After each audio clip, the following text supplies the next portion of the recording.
இந்த 3 சிஸ்டத்தையும் ஒப்பிட்டு பார்க்கலாம். இதோட துணைத் தலைப்பு விட்டு கொடுப்புகளின் உலகம்.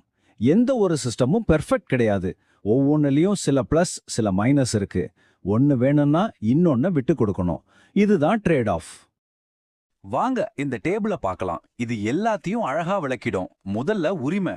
முதலாளித்துவத்துல எல்லாம் பிரைவேட் கிட்ட, சோஷியலிசத்துல பப்ளிக் அதாவது அரசாங்கத்துக்கிட்ட, கலப்பு பொருளாதாரத்துல 2 பேரும் இருப்பாங்க. அடுத்தது நோக்கம். முதலாளித்துவத்தோட ஒரே நோக்கம் லாபம். சோஷியலிசத்தோடது சமூக நலன். கலப்பு பொருளாதாரம் 2யும் பேலன்ஸ் பண்ண பாக்குது. அரசாங்கத்தோட பங்கு பாத்தீங்கன்னா முதலாளித்துவத்துல ரொம்ப கம்மி, சோஷியலிசத்துல முழு ஈடுபாடு, கலப்பு பொருளாதாரத்துல ஒரு வரையறுக்கப்பட்ட பங்கு தான். இதே மாதிரி வருமானம், சுதந்திரம் இதுலயும் பெரிய வித்தியாசங்கள் இருக்கு.